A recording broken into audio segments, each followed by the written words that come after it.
Good morning, everyone, or afternoon, everyone, and welcome to our Team 88 update and what will be an OTA on the air. With me today is Andrew Huffman with Governmental Policy Group, which is the group that represents us at the State House. So thanks for hopping on with us today, Andrew. Happy to, Tom. So we're going to go through some legislative pieces that are going through right now. As you know, this is our quarterly update for Team 88. And so we always start off with some of the wins and the priorities we've got. And really the first section is business development. And we've got some wins on that board that go back quite a few years, but there's a couple items we'd like to give you an update on. The first one is the permanent trailer plates issue. And we thought we had a solution with that, and Representative Cross did an amazing job for us in getting this through. But what we ended up finding out was it was not the ability to venue shop. So you do have the ability to get a reduced cost permanent trailer plate in Ohio. But unfortunately, it's still subject to the county and municipal taxes, the permissive taxes that are allowed on there. So still, unfortunately, Ohio is at a competitive disadvantage to other states, but it's something that we have continually talked to the legislators about trying to fix. So that's the kind of the update on that win. So while it is a win, it's still something that needs some tweaking. And Andrew, any thoughts on that? Yeah, Tom, you hit the nail on the head. And to build upon the problem that Ohio faces that other states don't necessarily have, here in Ohio, we allow local governments to charge permissive taxes, and that can add up to $30 per registration. And so here in Ohio, we have a $25 base registration that we can play around with in the revised code. But when you start impacting local governments, you open up a whole new can of worms, and that's been the challenge that we have run into. To Tom's point, this is a work in progress. You'll hear on a number of issues that we're going to talk about that these are 5-6 years in the making. We really started diving into this, Tom. It was last transportation budget, so about a year ago. That's when we came up with this proposed solution. So we're 12 months into trying to figure this out. We'll continue to work on it. We'll get another bite at the apple early next year. So a work in progress to try to make Ohio more competitive with other states.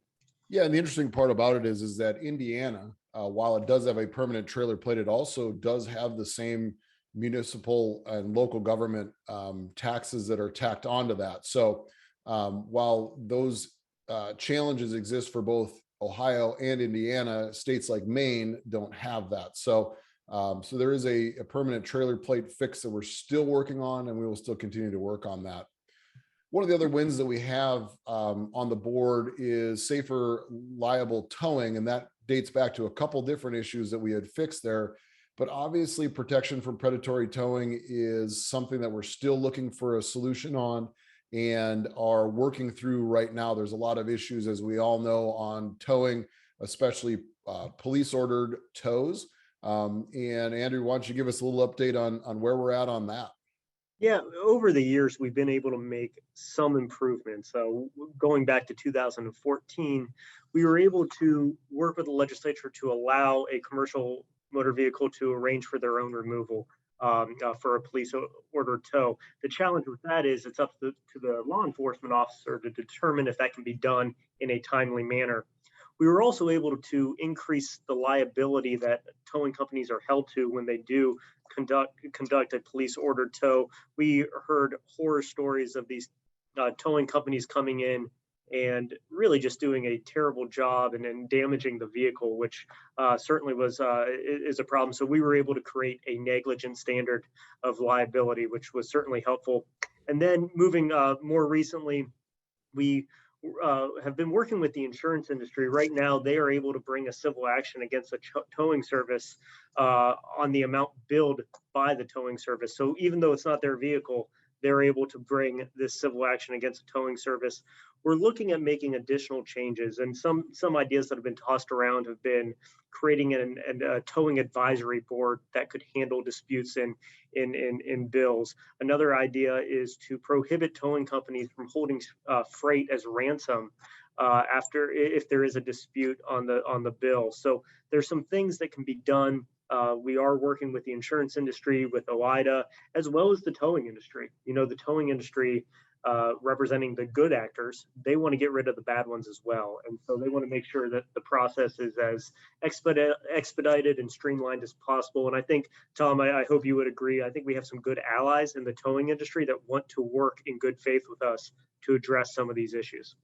Yeah, and I think that's the kind of the light, I guess, in that whole scenario is that previously when we've done towing reforms, it was a very fractured group that had a lot of tentacles out there, differing towing groups that were represented by different interests, and not a lot of governance behind them. And so the interesting part about going into this one is not only is it something where ourselves and the Owner Operator Independent Driver Association, or OIDA, are in lockstep on this one as well, but we've met with the towing industry that seems to have very good and capable representation that is willing to work with us and willing to find solutions on that end. We've also reached out to the Highway Patrol and talked to them about what is a solution that's out there that helps with these scenarios, that prevents these exorbitant bills from being dropped on trucking companies without any knowledge or prior approval from them to be able to get that done. So a lot of good things moving in that realm.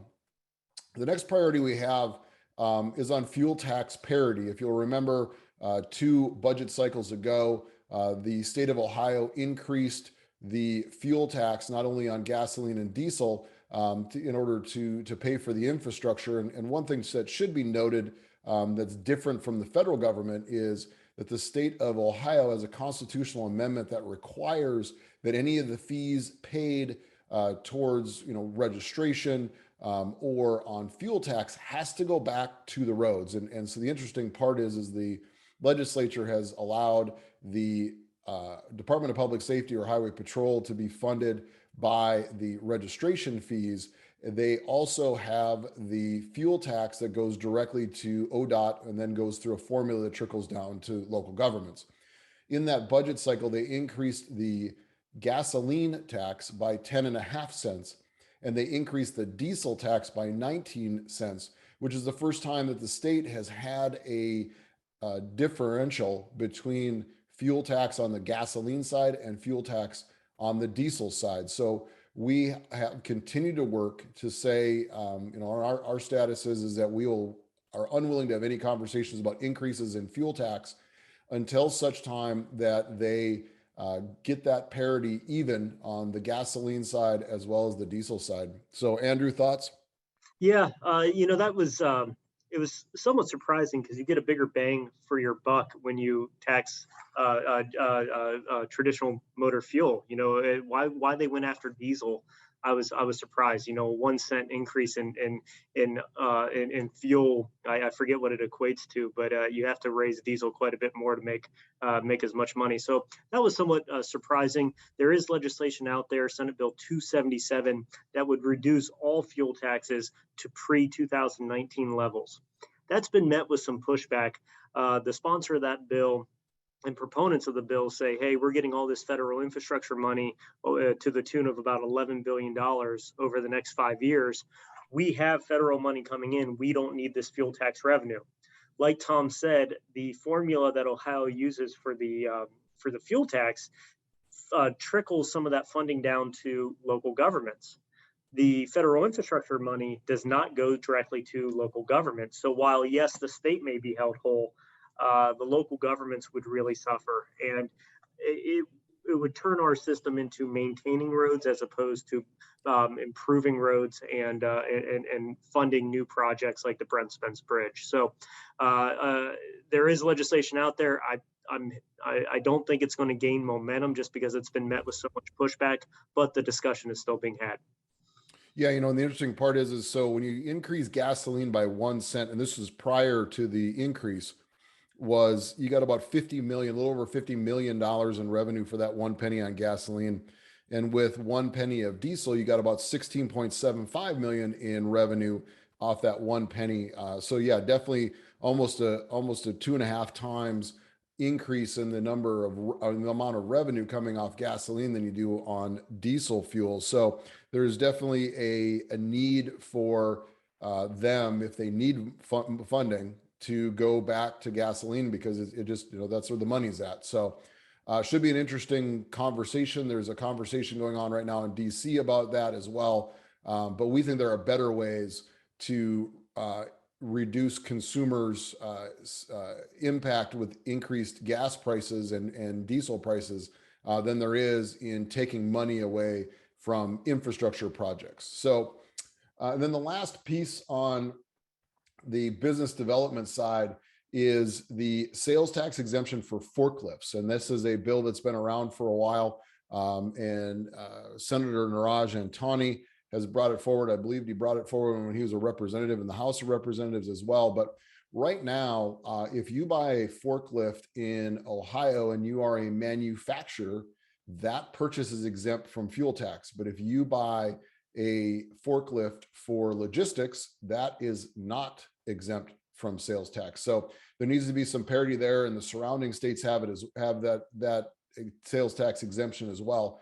So we're kind of putting ourselves, again, here, the state of Ohio is putting itself at a disadvantage to surrounding states, and B, picking in winners and losers as far as industry goes. So I guess, Andrew, tell us a little bit about where that's at and where we can expect to see that moving forward. So this bill's pending in the Senate Ways and Means Committee, and it was introduced in the Senate. So that means it hasn't really gained much momentum. It's had one hearing. The challenge with this bill is the price tag is somewhat unknown. We don't know how many forklifts would be purchased in Ohio by logistics companies. So it makes it difficult to put a price tag on this bill. I know, Tom, we spoke to the chairman of the Senate Ways and Means Committee, and that question is kind of looming. They also don't want to pass a sales tax bill that takes effect in the middle of a fiscal year, or a budget, I should say, a biennial budget. Every 2 years, the state of Ohio plans a budget that funds state government over the next 2 years. A bill like this comes in, and let's say it's 10, 20, $30 million. That disrupts the budget. So that is the challenge. That doesn't mean the bill doesn't have merit. That doesn't mean we can't have the sales tax apply to future fiscal years to avoid that situation. So we took back what we learned from the chairman of the committee, took that to Senator Niraj Antani from the Dayton area, who's the sponsor of the bill. And I think additional work, some tweaks will be made to the bill to address some of those concerns. Yeah, one of the arguments that we've made in this fight has been, if you want to be the leader in distribution as a state, you cannot continue to penalize, warehousing development that relies very heavily on forklifts by adding a sales tax on top of those purchases, and expect to continue to be a leader in logistics and warehousing and distribution, and not be competitive with surrounding states. Because as these companies are making decisions on where they're going to place these facilities, that is part of the math that they do, is what that fiscal impact will be. So next up, we have workforce development, and we'll talk a little bit about the grants and loans for CDL schools. A big win for us. And Andrew, if you want to talk a little bit about where that's at and what the members can expect that to generate. Yeah, the grants and loans for CDL schools, this is an issue that we've worked on, probably 5 or 6 years. We've introduced standalone bills for 3 general assemblies now, and most recently we were able to gain some momentum in the state operating budget to help fund this program. And what it officially became, it was the Commercial Truck Driver Student Aid Program. And what this does, it provides funding to help individuals attending a CDL school to get a half loan, half scholarship to attend that school. And again, it's been a work in progress. Initially, when we started this process, we had some pushback from certain groups saying, "Hey, there's not a driver shortage. This is wasteful spending. Don't do it." Well, those groups went away recently. And so we were able to get enough momentum. The program that was created creates $2.5 million per year for these scholarships and loans. It's run through the Department of Higher Education. And the bill was, we got it done in the budget. We had a standalone bill, but we saw an opportunity in the budget, and we were able to get this funding allocated to the program in the state operating budget that was passed in June of 2021. We thought we were good to go, and then the Department of Higher Education said, well, we need to make some tweaks to allow us to administer the program correctly. We were able to work with the Department of Higher Education and really expedite their required fixes as quickly as possible. So we passed another bill. So to create this program, we passed 2 bills in the span of about 10 months to get this up and running. We then had to work with the department to promulgate rules. And the end result, Tom, was it last Friday, they announced that 30 CDL schools throughout the state of Ohio will receive an average of about $83,000 to offer these scholarships and loan opportunities to students. The best news is we were able to get $2.5 million allocated for 2 years. So this was the first round of funding. We'll get another $2.5 million in funding, probably announced later this year. In talking with the DeWine administration, this program has been so well received. They had such demand by CDL schools for this program that they're going to probably throw more money at it. We already created the wheel. There's no need to recreate the wheel. Now we just need to get funding for the program, which is so great. And again, it's just been so well received, and hopefully we can educate, start filling some of the holes that have been left by drivers retiring, COVID taking some out. So hopefully we can help get the farms, I'll call it the farm system, but getting more drivers into the system through this program. Well, the nice part that the Department of Higher Education did is they pushed the administration of this down to the school level. So I think that one of the things that we get when we talk to CDL schools so much is they'll be talking with a potential student who wants to get their CDL and wants to go through truck driving school. But then the discussion about financial aid comes up, and then that conversation stops because there isn't any financial aid available. This allowed that opportunity for the schools to have that recruiting discussion, and then also say, hey, we do have this program that is available to you. And it is a grant and loan scenario where half of it is a grant and half of it is a loan. But if you stay employed with an Ohio company for at least a year, then that loan then gets forgiven and turned into a grant. So, I mean, basically, staying employed in the state of Ohio with an Ohio truck driving or Ohio trucking company, you basically get that school for free.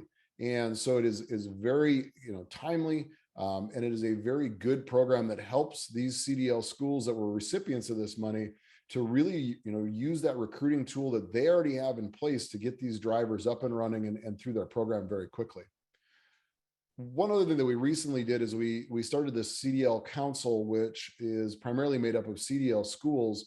And one of the big issues that we dealt with was the regulatory environment that CDL schools have. So if you run a school for CDLs for profit, and you're charging somebody to do that, and then you're giving them that process, they have to be registered with the state of Ohio and follow the Ohio regulations, which are at times very onerous. And we helped streamline that. In fact, they even dictate the ratio of students to teachers as well as students to vehicles. So we had a pretty long discussion and kind of pulled some rabbits out of a hat to make sure that this got done close to what we want. And then that'll also bump done into a priority as well, because we continue to work on that. So Andrew, if you'd like to give a little update on what happened and where we're at on that.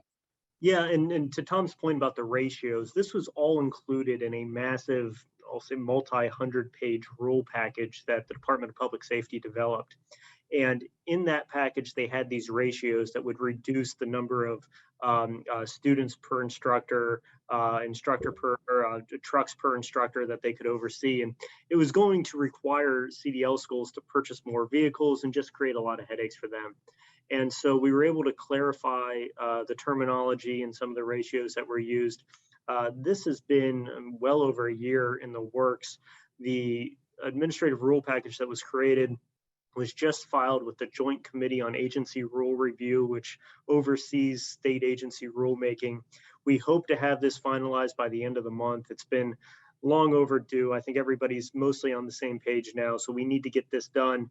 But Tom, I think the most important thing that came out of this was our work with the department moving forward, and not just on the CDL schools, but then also on the examination centers, trying to streamline this process and also to ensure that we have the capacity to meet the demand. We've heard of long wait times from individuals leaving a CDL school, having to wait quite a bit of time before they can take an examination. It's only going to get worse with the entry-level driver training requirements. And hopefully there's going to be a bigger demand for these examination centers because of programs like our CDL scholarship program. So we need to do something to ensure that the examination centers are meeting the need of schools and of companies and of drivers. So that work continues. I'm pretty optimistic, Tom. I know you've dealt with a lot of state agencies in your time, but it seems like the Department of Public Safety, the BMV, they're making an effort to work with us as opposed to work against us. Yeah, we've really had some really great conversations with them over the past few months, and they've made some organizational changes that has really helped that especially the registrar's office become more effective. One of those is, so if you remember, we had a package of 4 bills. One was the CDL Grants and Loans programs, and then we'll talk about the next 2 in the priorities piece. But one of them was also military CDL exchange program. And we had actually asked that they file with the FMCSA to be able to allow someone who has ever been trained by the military to drive truck to be able to just get a CDL of an equivalent value. That was denied by the FMCSA. And really one of the things that popped up was, let's say somebody had driven truck in Vietnam and it had not touched a truck ever since.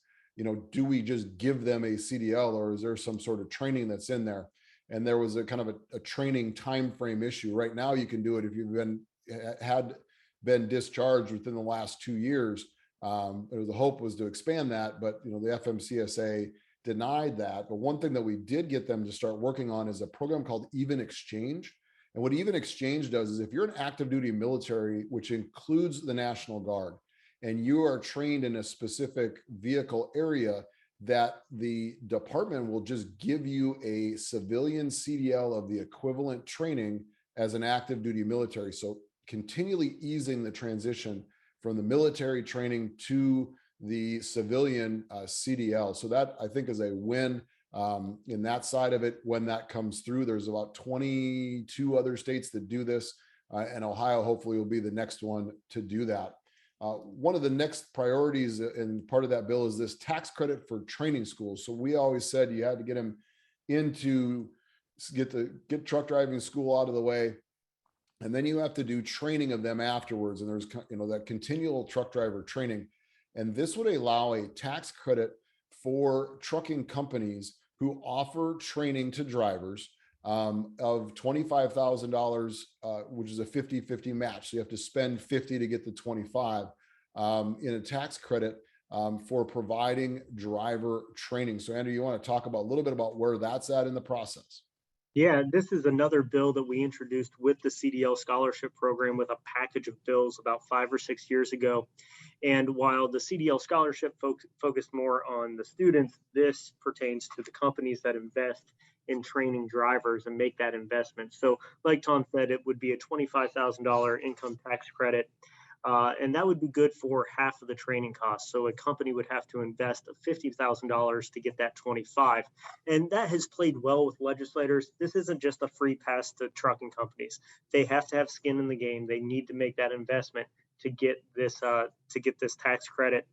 It has been extremely well received. The bill, we were able to put some safeguards on it, as far as we put a sunset provision. So if this tax credit isn't working, it gets sunset after 4 years. So it gets eliminated after 4 years. We also put a cap of how much funding can actually be spent through this program, or how many credits can actually be issued through this program. So again, another safeguard that some tax credits, they don't have these safeguards and they're just not well received by lawmakers. We've done the exact opposite. We've learned from past mistakes, and this flew through the House. It was unanimous support in the House Ways and Means Committee, unanimous support on the House floor, and it's now pending in the Senate. It's already had one hearing. There's only a few session days left before lawmakers break for summer recess. I hope we can get some movement on this before they break for summer recess, but this may get kicked to lame duck session after the November election. But regardless, it's been extremely well received, no opponents whatsoever, and we get proponents from all over. Really, anyone who relies on someone with a CDL supports a bill like this. So it's been a good process so far, and I hope to get this one through to the finish line. Yeah, and the I guess catch, if you will, to this is it's an income tax credit. It's not a credit against CAT, against your commercial activities tax. So in order to take advantage of this tax credit, it has to be run through a sole proprietorship, a partnership, or an LLC. It cannot be run through a S corp. So that's kind of the catch to it. But that was done for a couple of reasons. One of which is the CAT has very few credits or exemptions in it. It's meant to keep the base as wide as it possibly can. And the other piece is there was concern that this would be going out to major corporations and not to local trucking companies to be able to do that. So that is I guess the catch to this. But there again, it's still something that provides credit to trucking companies to be able to do this kind of training. The, I guess, final piece is once we get them through school, once we get them on the job training and training through that credit piece, what the credit is supposed to target, the next piece is finding them insurance. And we know getting insurance for drivers under the age of 25 is a challenge, if not an impossibility in some cases.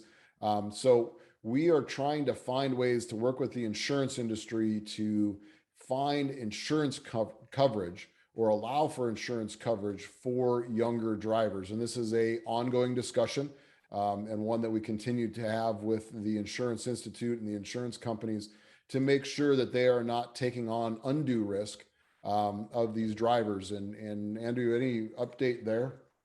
Yeah, it has been a work in progress and a little bit of frustration too. When we started this process, we said we don't want to force any mandates on anybody, specifically the insurance industry, but can't we just take a look and study this issue and see what can be done? What can the insurance industry sign off on and say, hey, if you do X, Y, and Z, we will provide this coverage. And we had some great advocates come in. We had a trucking company from Eastern Ohio who focused on just hiring veterans returning from overseas, and the challenge was this company couldn't get insurance for our returning heroes, and so he couldn't hire them. And even with that compelling testimony, we still met some roadblocks. So it's been frustrating, but again, that dialogue continues to happen. We continue to try to work with the insurance industry on this, but then also on other things. We want to come together to solve problems. So it's not just an us versus them mentality. We're trying to do this together and to try to solve this problem, because everyone agrees it's a problem. We can train all the drivers in the world, but if you can't insure them, everything we've done is for naught. And the interesting part about this is for the members watching, the study resolutions that go through the legislature are usually easy lifts. They're things that just fly through. They do tons of these in a given session. And even the thought of having a study committee on this gave the insurance groups a little bit of heartburn. And so we're probably going to have to look at this and say, is there a way to do some sort of study about this outside of the legislative process so that we have some data to bring in for the legislature to take a look at? Or even just a pilot program, Tom, to build upon that. I mean, like you said, we just need data. We need to give them their actuaries some actual information to use. So then on the last piece, and we've got a couple other conversations to have after this, but on the issue of safety. So really the wins we've had on that is lane restrictions, about trying to restrict trucks to certain lanes, and then truck parking, which is an ongoing issue, but one that the Department of Transportation is doing a very comprehensive study on right now And hopefully we're going to be able to find some little nuggets that we can put on there as far as priorities go on the legislative basis that the state can do to help with our truck parking crisis that we have. But on the priorities, number one on the list, the number one on our list is texting and driving as a primary offense. And this has been an issue that I don't know that I've ever seen this many proponents and no opponents to the bill, and still have it stall out in the legislature. So Andrew, you want to kind of walk us through where we're at on that? Yeah, Tom, like you said, this bill goes against everything we experience on a day-to-day basis at the State House. Usually when there's nothing but proponents and no opponents, bills tend to fly through.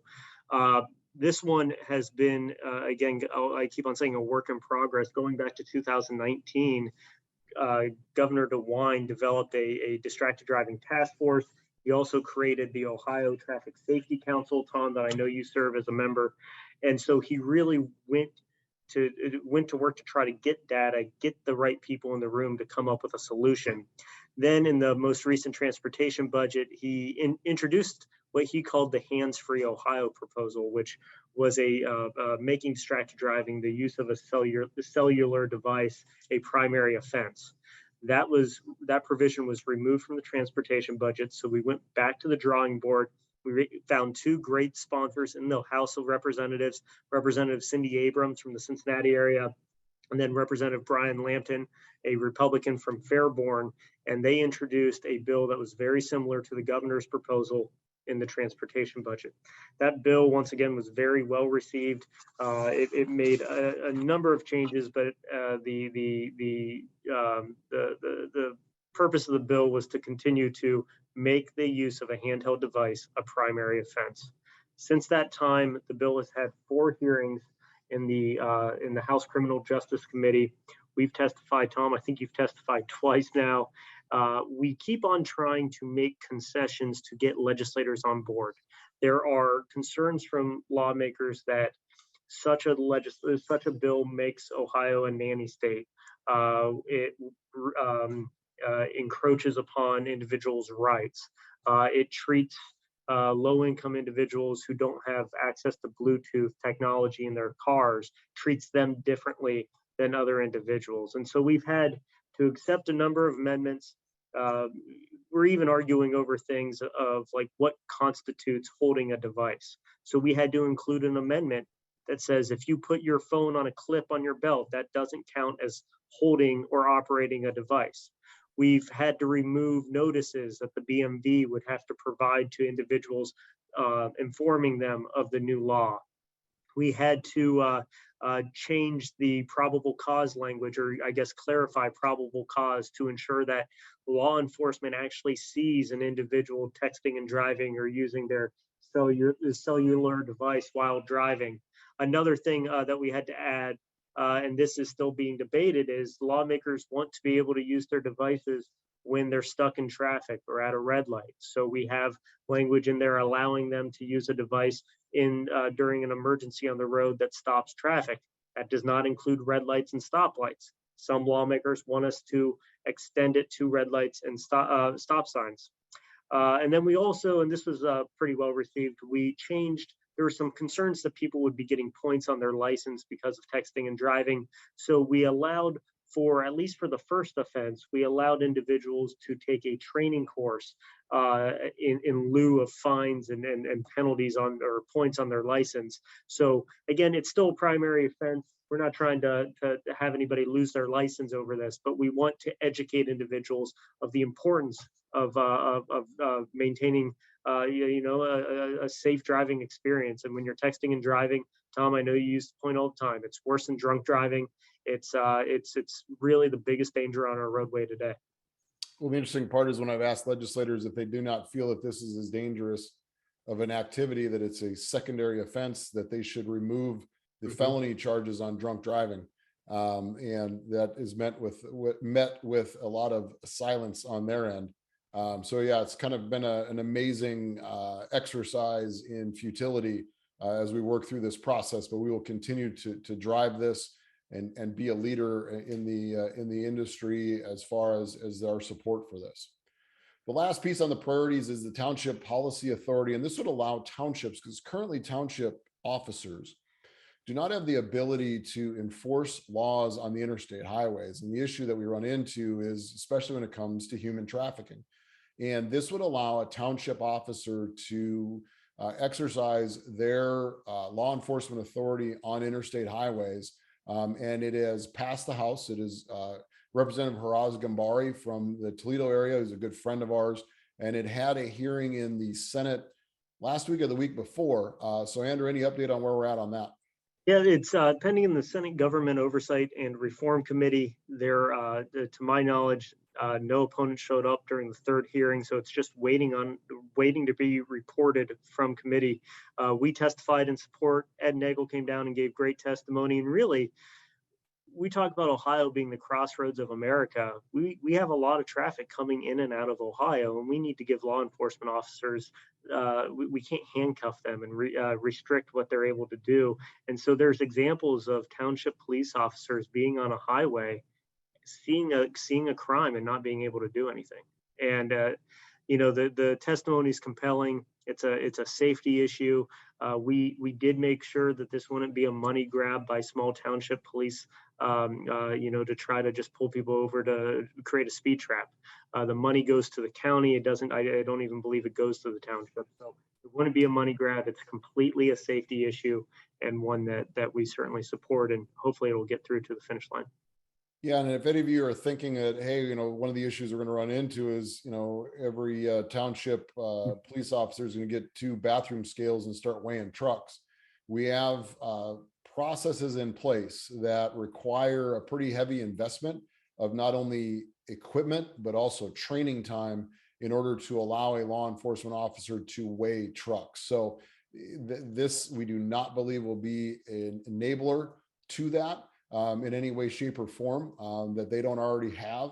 And they have the ability to do that. They would just have to invest in all the scales necessary to do it, as well as the training from the Ohio Department of Transportation, which we do not believe any of them will see the value in doing that kind of investment on that side. So a couple other things I would like to talk about first, and one of which is just kind of an announcement, is that we are in the process, and the board of trustees of the Ohio Trucking Association just approved what we're calling the Lawsuit Abuse Task Force. So it's a group of folks who are going to put together a pretty comprehensive look at what the Ohio law is today in certain aspects to prevent, nuclear verdicts or lawsuit abuse by individuals against trucking companies, and then put together our next evolution of package of bills once we got the driver training thing done, of what sort of changes Ohio can make to make sure that we're protecting trucking companies from folks in the lawsuit abuse category. Ohio is actually really good compared to most states, but we're going to take a serious, comprehensive look at all of the laws on the books to see where potential problems lie and what can be done from a legislative standpoint that will allow for the legislature to take up bills that will continue to monitor this and prevent lawsuit abuse from happening. So the plan for that group is right now we're out recruiting members, and then we're going to start having meetings and then have that work finished up by the end of the year, so we can have a package of bills ready to start shopping around for legislators starting next session. So Andrew, let's talk a little bit about elections, since we're getting into election season. One of the biggest issues we have right now on a legislative front is we don't have district maps yet. Where is that process at, and what are we seeing coming in that process? Yeah, Tom, I wish I had answers for this one. No one in the state of Ohio has answers. We do know that there will be an election on May 3rd. And the election on May 3rd will be all the local races and then all the statewide races. So there will be an election on May 3rd. It does not appear as if there's going to have to be a second election later on in the year. The map making process is being handled through the Ohio Redistricting Commission, which is a 7-panel board made up of members of the House and Senate, and then statewide office holders.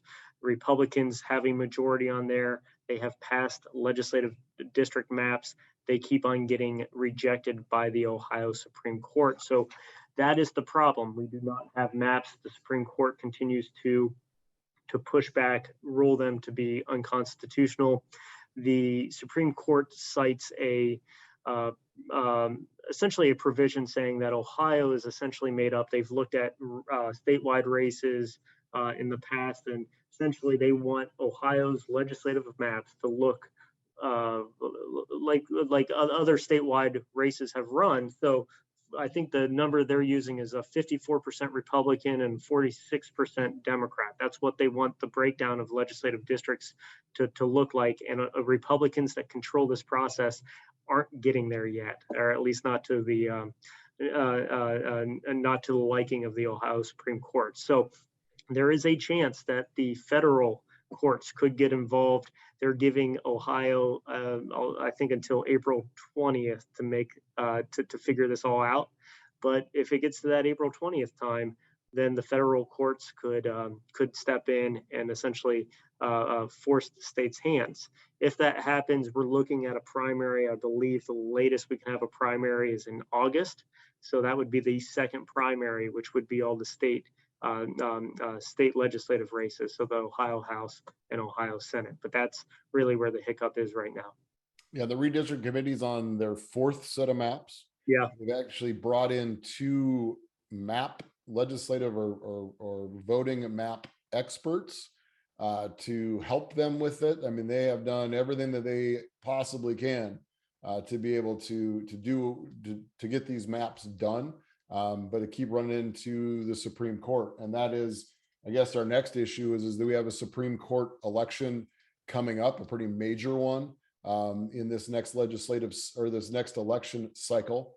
There are 3 members, currently sitting members, who are running for re-election. Justice Kennedy is running for Chief Justice. And then Justice DeWine and Justice Fisher are running for re-election as Associate Justice on the seats. If Justice Kennedy is successful in her race to be the Chief Justice, then there'll be an empty spot, which will allow for the governor to appoint someone into that spot. And right now it is a 4-3 split Republican to Democrat. And if there are any losses in those re-elections, the possibility of having a 4-3 Democratic controlled Supreme Court is there. So the 3 justices, Justice Kennedy, Justice DeWine, and Justice Fisher's elections are vitally important to securing the Supreme Court in the state of Ohio. Any thoughts on that, Andrew? Yeah, it's been interesting. The Justice O'Connor, who is the Chief Justice on the redistricting side, she has been the one that has been siding with the Democrats. So, like Tom said, it's a razor thin margin on the Supreme Court. So we'll see what happens in these races. I know she's been heavily criticized. There's even been talk of trying to impeach her over her actions over the district maps. So a lot of drama with the Supreme Court races. Sometimes these are overlooked, but not this year.